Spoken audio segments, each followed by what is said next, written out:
Notre invitée ce soir, elle se nomme Fatoumata Cherif Dia. Bonsoir. Bonsoir Alioune. Fatoumata Cherif Dia, vous êtes alliée de la coalition Abdoul 2024, c'est-à-dire vous soutenez la candidature d'Abdoul Mbaye.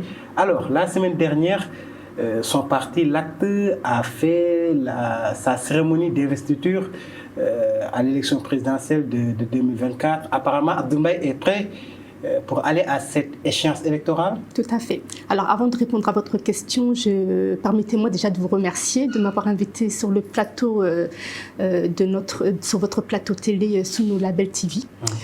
C'est un plaisir d'être là aujourd'hui. Alors effectivement, la semaine dernière, Abdoul Mbaye a été investi par son parti, qui est ACT, à l'unanimité, puisque c'est le seul candidat de ce parti-là, et bien entendu en présence de ses alliés, qui est la coalition Abdoul 2024. Apparemment, ou bien vous avez déjà déposé votre caution? Nous avons déjà déposé notre caution, tout à fait. Donc on peut dire que tout est fait. Aujourd'hui, tout est prêt pour que nous puissions justement participer à ces élections présidentielles, Inch'Allah. Actuellement, le Conseil constitutionnel est à l'étude des dossiers. Pensez-vous que la candidature d'Abdoul Mbaye sera acceptée? Pourquoi ne le serait-elle pas? Nous sommes dans les normes. La caution a été déposée, les parrainages, nous avons atteint en tout cas le quota qui a été demandé. Nous continuons bien entendu notre quête de parrainage, mais en tout cas pour ce qui est du minimum requis et même au-delà, nous les avons obtenus. Donc je ne vois pas pourquoi aujourd'hui... Pourquoi je pose cette question? En 2019, à l'élection présidentielle de 2019, de grosses pointures ont été recalés, notamment au niveau du parrainage. Actuellement, nous avons une pléthore de candidatures. On parle même de plus de 250 candidats à la candidature. Raison pour laquelle je pose cette question. Est-ce qu'Abdoul Mbaye va sortir du lot? En tout cas, nous, on l'espère, mais sachez que les erreurs, s'il y en a eu aux dernières élections, ne se représenteront pas pour ces élections-là. Donc, nous avons mis tout en œuvre, bien entendu, pour que en tout cas, nos parrainages passent. Et aujourd'hui, je ne vois pas pourquoi elles ne passeraient pas. Donc, vous avez tout vérifié concernant les doublons, les mauvaises signatures? Alors, sachez qu'en ce qui concerne les doublons, on n'est pas en mesure de vérifier si un Sénégalais, si un citoyen a donné sa pièce d'identité à un parti ou un autre parti. Nous ne sommes pas en mesure en tout cas de le vérifier. C'est pour ça que j'attire l'attention aujourd'hui sur le fait que ce n'est pas au candidat d'être pénalisé pour ça. C'est plutôt aux citoyens d'être pénalisés pour le fait de donner sa pièce d'identité à plusieurs candidats. Mais vous aussi, vous devrez bien vérifier aussi tout cela. Comment voulez-vous qu'on vérifie? Certains ont même mis en place une équipe qui se charge de tout cela. Oui, mais comment voulez-vous qu'on vérifie? Comment voulez-vous qu'on sache? Nous, on compte aujourd'hui sur la bonne foi des citoyens sénégalais. C'est la seule chose que nous pouvons faire aujourd'hui. Et pour ce qui est en tout cas, nous, des parrainages que nous avons requis, voilà, on fait confiance à leur bonne foi. Et après, on ne peut pas savoir s'il y a eu des doublons, s'ils ont donné à d'autres partis ou à d'autres potentiels candidats. On n'est pas en mesure de le vérifier, même s'il y a des équipes. Il n'y a aucun moyen de le vérifier. Donc nous faisons confiance à leur bonne foi. Et je le redis encore une fois, si toutefois il y a des sanctions qui doivent être prises, ce n'est pas à l'encontre des candidats, mais c'est plutôt à l'encontre du citoyen qui pourrait donner sa pièce d'identité à 2, 3, 4 candidats. Et en plus, ce que j'ai envie de rajouter sur ça, c'est que cette histoire de parrainage, qu'est-ce qui se passe? Elle favorise une économie souterraine parce qu'on le voit et on l'entend. Certaines personnes monnaient le fait de donner sa pièce d'identité. Donc il y a tous ces paramètres-là qu'il faut prendre en compte. Et moi j'estime qu'à l'avenir, il faudrait quand même peut-être pouvoir instaurer une réglementation en tout cas plus sécuritaire pour ce qui est des parrainages. En tout cas, la coalition au pouvoir, Benno Bokk Yakaar, a dit qu'elle a obtenu plus de 3 millions de parrains. Qu'est-ce que vous en pensez? Écoutez, c'est peut-être possible. Je ne suis pas dans Benno Bokk Yakaar. Si aujourd'hui, eux, ils estiment avoir 3 millions de parrainages, c'est peut-être possible. Vous avez eu combien, vous? Nous, aujourd'hui, nous sommes à plus de 50 000 parrainages. Vous n'avez pas atteint les on n'a pas atteint les 3 millions. On n'a pas atteint les 3 millions et on n'a pas la possibilité aussi d'avoir sous le coude le fichier. Est-ce que vous avez une grande force alors? Aujourd'hui, moi j'estime que quand on a quand même plus de 50 000 parrainages, à l'heure actuelle, et encore, on n'a pas encore terminé, je vous donne les chiffres tels que je les ai eus il y a quelques jours, parce que chaque jour ça augmente. Effectivement, on peut se dire qu'on est bien implanté. On est bien implanté aujourd'hui. Et le travail continue sur le terrain. Fatoumata Chérif Dia, alliée de la coalition Abdoul 2024, est notre invitée ce soir. Alors, vous étiez candidate à la députation en 2017 pour la diaspora, mais avec Bokk Gis Gis et le PDS. Vous étiez alliée de Pape Diop. Aujourd'hui, vous avez décidé de soutenir Abdoul Mbaye. Pourquoi? Alors, j'ai quitté Pape Diop après justement cette période de députation en 2017. Et ensuite, Ibrahima Thiam et moi, qui est le président du mouvement À Notre Avenir, avons décidé de cofonder justement notre mouvement, parce qu'on ne se retrouvait pas justement dans ce parti politique. Et on s'est rendu compte que finalement nos idéaux ne s'apparentaient pas à ceux de Pape Diop et de Bokk Gis Gis. Et nous avons décidé, comme citoyens sénégalais soucieux de ce qui se passe dans le pays, soucieux d'apporter en tout cas leur pierre à l'édifice, justement de mettre en place ce mouvement-là pour pouvoir participer davantage aux problématiques, en tout cas, du pays actuellement. Donc vous pensez qu'Abdoul Mbaye est meilleur que Pape Diop? En tout cas, Abdoul Mbaye a une autre vision que Pape Diop. Une vision qui s'apparente à la nôtre aujourd'hui. Et voilà pourquoi aujourd'hui nous avons décidé de nous allier avec le président Abdoul Mbaye pour ces prochaines échéances. Pape Diop, lui, a décidé de soutenir la candidature d'Amadou Ba. Qu'est-ce que vous en pensez, puisqu'il était votre mentor? Alors, je peux dire aujourd'hui que ça ne m'étonne pas, puisque dans tous les cas, nous avons vu aux dernières législatives qu'il s'est rangé du côté de l'APR. Et c'est là que beaucoup de gens l'attendaient. On se disait, va-t-il le faire, ne va-t-il pas le faire? Et finalement, il a cédé. Donc aujourd'hui, s'il a décidé de soutenir la candidature d'Amadou Ba, je peux vous dire que c'est que la suite de ce qui s'est passé précédemment. Ça ne m'étonne pas. Et qu'est-ce qui s'est passé? Pourquoi vous avez décidé justement de soutenir la candidature d'Abdoul Mbaye? Pourquoi pas les autres candidatures? Pourquoi pas Amadou Ba?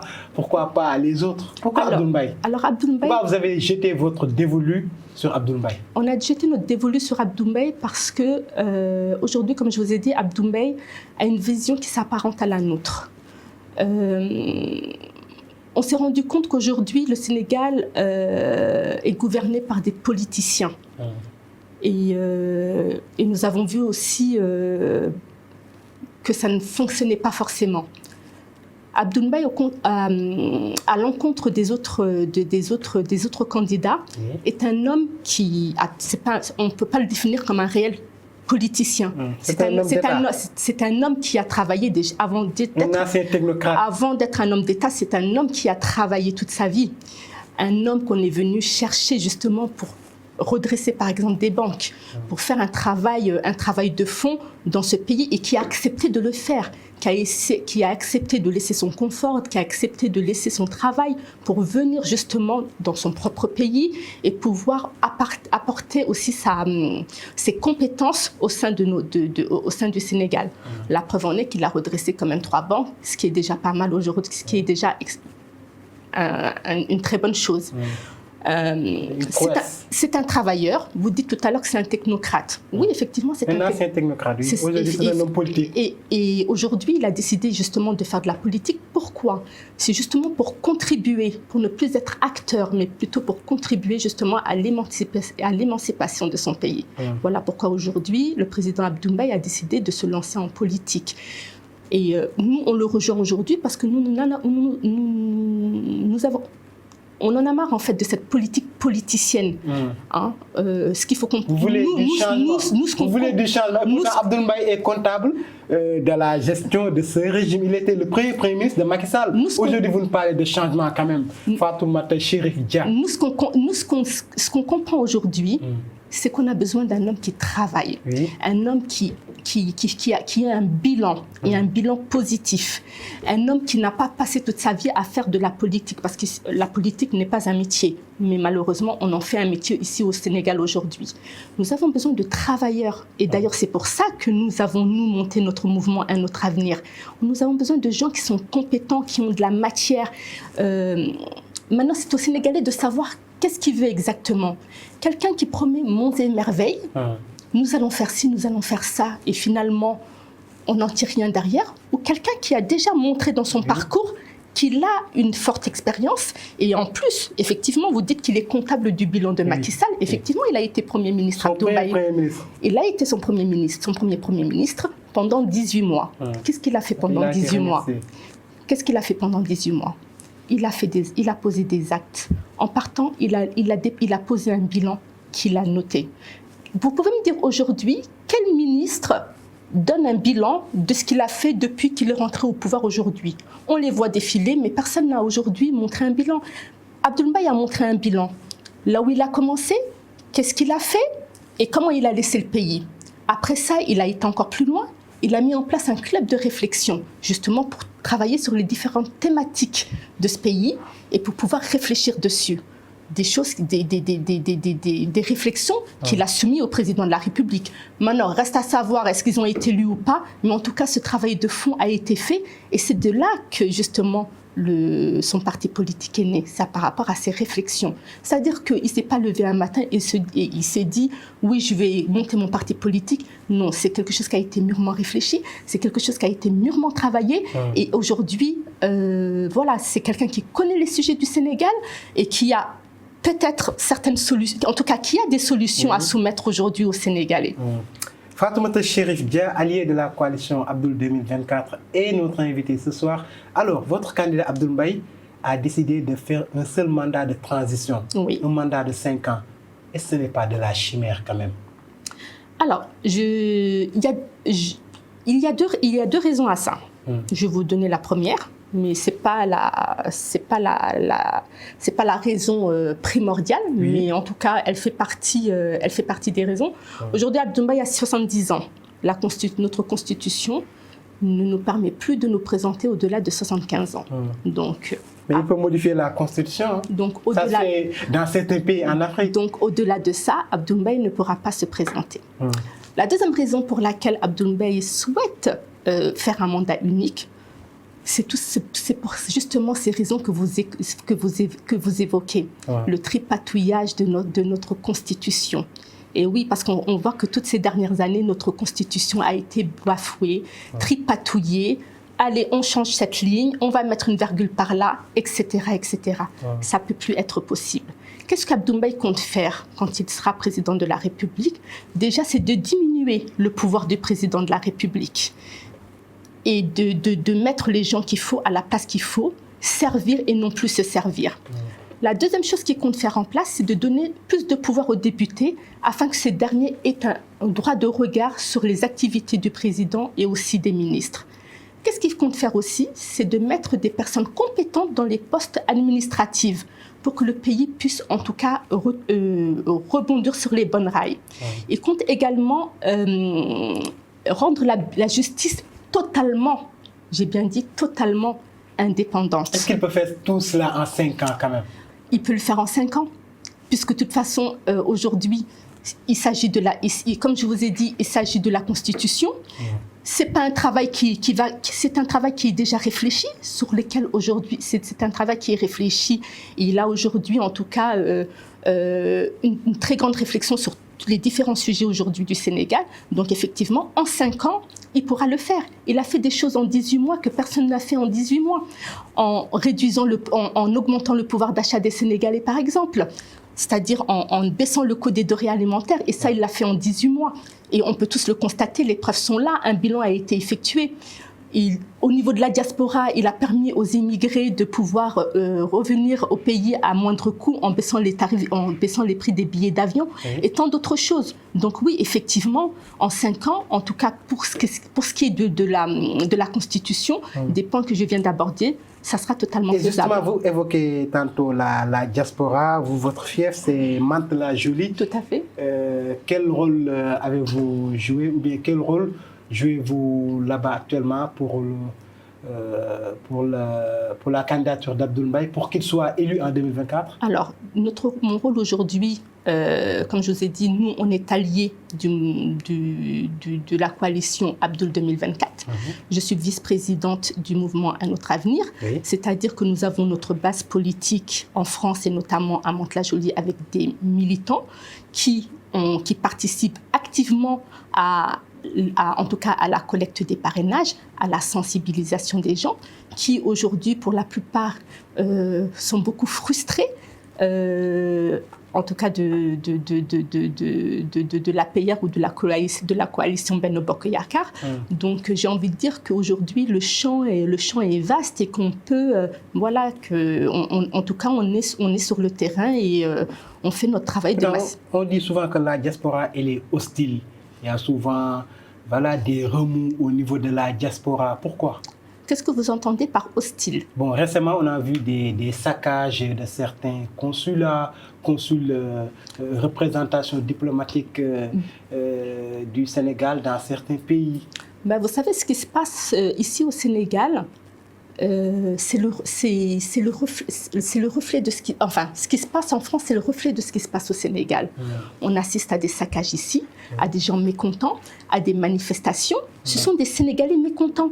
Et ces Sénégalais mécontents, ils sont aussi mécontents qu'au Sénégal que dans la diaspora. Ce qui touche le Sénégal aujourd'hui nous touche plus particulièrement, parce qu'on n'est pas tout simplement acteur, on n'est pas là tout simplement pour peut-être envoyer de l'argent à la fin du mois, mais nous participons activement on veut en tout cas participer activement à l'amélioration de notre pays. Donc ce qui se passe ici, c'est ce qui se passe là-bas. C'est exactement la même chose.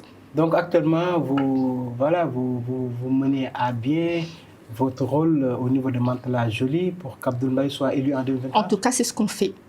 Aujourd'hui, nous sommes debout, nous sommes en pleine, on n'est pas encore en campagne électorale, mais en tout cas, nous sommes aujourd'hui très à l'écoute des Sénégalais, parce qu'avant tout, pour pouvoir permettre aux Sénégalais de nous choisir, il faut être à leur écoute. Et c'est ce qu'Abdoul Mbaye fait aujourd'hui en faisant des campagnes citoyennes, en allant voir les Sénégalais dans leurs fiefs, dans leurs quartiers, dans leurs boutiques, dans leurs maisons, et de discuter avec eux, d'écouter leurs mots, qu'est-ce qui ne va pas dans leur quotidien, qu'est-ce qui ne va pas dans leur vie en général, qu'est-ce qu'ils aimeraient, et être à l'écoute. Et c'est la même chose qu'on fait en France aujourd'hui. Mais Abdoul Mbaye qui n'a jamais gagné d'élection, ça ne vous fait pas peur?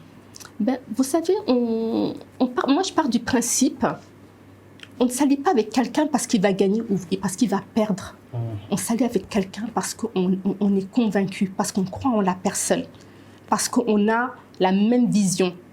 C'est pour ça qu'on s'allie avec une personne. Moi, je m'allie avec lui pas parce qu'il va peut-être gagner ou pas les élections présidentielles. Bien sûr que je veux qu'il gagne et je crois, j'y crois fortement. Mais c'est pas pour ça que je me suis alliée avec lui. Je me suis alliée avec lui parce qu'aujourd'hui, pour moi, il incarne l'homme d'État. L'homme qui est capable de redresser aujourd'hui ce pays, en tout cas par rapport à ses fondamentaux, par rapport à une jeunesse qui est complètement désavouée, par rapport à une économie qui est complètement à la ramasse. Donc moi, je crois personnellement que c'est l'homme qu'il faut pour cette situation, pour la situation en tout cas qu'on vit actuellement. Oui, vous l'avez dit, c'est l'homme qu'il faut, ou bien c'est lui qui sera élu en 2024. Pourtant, l'actuel pouvoir pense le contraire. Leur candidat, c'est Amadou Ba. Il parle de continuité. Je vous l'ai dit tout à l'heure, ils ont dit qu'ils ont obtenu plus de 3 millions de parrains. Qu'est-ce que vous en pensez? La continuité du PSE jusqu'en 2035? Moi, vous savez ce que je pense? Je pense que le peuple est souverain. Le peuple est souverain. Ce n'est pas le parti APR ou Benno Bokk Yakaar qui est capable de dire aujourd'hui qu'ils sont sûrs de... S'ils sont sûrs aujourd'hui de... Enfin, l'histoire nous l'a montré. Nous avons vu les dernières élections législatives. on a tous vu ce qui s'est passé. Et local. Local. Et avant ça, les élections législatives, on a bien compris et on a bien vu qu'aujourd'hui, l'APR a complètement perdu du terrain. Donc si eux, aujourd'hui, se targuent d'avoir 3 millions de parrainages, ainsi soit-il, mais je pars du principe que le peuple est souverain, le peuple connaît ses mots, le peuple sait ce qui a été fait pendant ces 12 dernières années, en tout cas pas forcément en leur faveur. Ce que nous constatons, c'est que le pouvoir d'achat a complètement dégringolé. Les Sénégalais ont faim, les Sénégalais sont fatigués, notre jeunesse, elle ne croit plus en son pays, elle est à l'afflux de partir à l'étranger par n'importe quel moyen, au péril de leur vie. Donc, avec tout ça, s'ils sont sûrs de gagner, ben écoutez, ça voudra dire que je n'ai rien compris à la politique. Vous ne craignez pas un hold-up électoral? Actuellement, l'opposition jusqu'à présent n'a pas accès au fichier électoral. Entre autres, vous ne craignez pas un hold-up électoral? Ben moi, je pars du principe qu'aujourd'hui, je fais confiance, en tout cas, je fais confiance à notre justice. Et il me paraît quand même, ça me paraît quand même un peu gros de parler d'hold-up électoral. Ça voudrait dire qu'on ne fait pas confiance en notre pays, en notre justice. Non. La personne qui gagnera, ce sera la personne pour qui les Sénégalais auront voté. Et justement, en parlant de justice, hier, le tribunal hors classe de Dakar a ordonné la réintégration de l'opposant Ousmane Sonko sur les listes électorales. Dans la foulée, les avocats de l'État ont décidé de se pourvoir en cassation. Comment voyez-vous cette situation actuelle du pays, ce jeu de ping-pong entre l'État et Ousmane Sonko? Moi, aujourd'hui, je pense que Ousmane Sonko, c'est tout à fait légitime qu'il fasse partie en tout cas de la course, qu'il soit candidat à la candidature et qu'il puisse participer à ces élections présidentielles, c'est très important. Maintenant, on a une justice, faisons confiance à notre justice. D'ailleurs, elle nous l'a montré, aujourd'hui, il fera partie des listes électorales, donc tout le monde est content, en tout cas beaucoup de gens sont contents, mais arrêtons de dire... quand la décision elle est positive et qu'elle va dans notre sens, de dire que la justice a été juste et de remercier le juge. Moi, je ne remercierai pas un juge parce que le juge a fait son travail. Et à l'inverse, arrêtons de dire que la justice est instrumentalisée quand la décision ne nous satisfait pas. Donc on doit faire confiance à la justice. Tout à fait. On doit faire confiance à notre justice. On doit faire confiance à nos juges. C'est très important. Parce que souvent, elle est attaquée. Oui, on entend même cette chanson. Nous avons une justice partisane. C'est pas qu'elle est partisane. C'est ce que je vous ai dit tout à l'heure. Tant que l'État aura une main prise sur la justice, justement, il n'y aura pas de transparence. On ne saura jamais si elle est instrumentalisée ou pas. Par contre, quand il y aura une séparation de l'État totale avec la justice, là, ce qui va se passer, c'est que la justice regagnera la confiance des Sénégalais. Et si Abdoul Mbaye est élu, est-ce qu'il va changer la donne? Mais bien sûr. Abdoul Mbaye, aujourd'hui, ce qu'il faut comprendre, c'est quand même une personne qui a une parole. C'est une personne qui est pieuse, c'est une personne qui croit en Dieu et qui craint Dieu et qui a quand même, devant tout le Sénégal, devant sa famille, devant nous, la coalition 2024, qui a juré qu'il allait faire un mandat unique et qui a juré qu'il allait, en tout cas, mettre à bien notre Constitution. Donc, à partir de là, il n'y a plus rien à dire. Il n'y a plus rien à dire. L'avocat Maître Moussa Diop a été placé sous mandat de dépôt tout à l'heure. Il est accusé pour plusieurs chefs d'accusation, outrage au chef de l'État, entre autres. C'est dû à l'affaire du diamant. Il parle d'un deal autour du diamant, en citant même certaines personnalités du pays. Ces révélations en période électorale, Qu'est-ce que vous en pensez? Moi, je pense qu'aujourd'hui, on se délecte beaucoup des dénonciations et des sujets qui font l'effet d'une bombe. On a déjà assisté à ce genre de dénonciation et on a vu où ça nous a mené aujourd'hui. Donc, je dirais aujourd'hui la même chose. On a une justice, faisons confiance à notre justice, laissons-la faire son travail d'enquête, etc. Et on verra où va nous mener tout ça. Mais ces révélations en période électorale, pourquoi les acteurs politiques attendent ce moment pour sortir des choses? Je ne saurais vous dire parce que je ne suis pas à la place de cette personne, mais la seule chose que je peux vous dire, c'est que nous avons une justice, faisons confiance à notre justice. Et voyons ce qui va se passer après. Fatoumata Chérif Dia, merci. Mais je vous en prie, Alioune. Merci beaucoup. Et la seule chose que j'aimerais rajouter aujourd'hui, c'est que les échéances arrivent de 2024. Et la seule chose que nous souhaitons, en tout cas le président Abdoul Mbaye et la coalition Abdoul 2024, c'est que ces élections se passent dans la paix et vraiment dans la paix. Nous n'avons pas besoin d'émeutes, il y en a assez eu. Nous n'avons pas besoin de blessés, il y en a assez eu. Nous n'avons pas besoin de dégradation, il y en a assez eu. Donc nous invitons les Sénégalais à aller voter en leur âme et conscience pour le candidat qu'ils auront choisi, mais vraiment dans la paix et dans la sérénité. C'est vraiment nous l'appel qu'on a envie de lancer auprès des Sénégalais. Et nous invitons également vous, journalistes qui êtes ici, par rapport à la pluralité des candidats dont vous avez parlé tout à l'heure, d'instaurer des débats publics pour permettre justement aux Sénégalais de confronter les idées et les propositions de chaque candidat afin qu'ils soient à même de choisir le candidat qu'il leur faudra pour 2024. Très bien, c'est bien noté. Fatoumata Chérif Dia, allié de la coalition Abdoul 2024, était notre invité ce soir. Merci à vous, chers téléspectateurs, de nous avoir suivis. Merci à toute l'équipe technique qui m'a accompagné tout au long de cette semaine. Je vous donne rendez-vous la semaine prochaine, s'il plaît à Dieu. Bonsoir et bon week-end.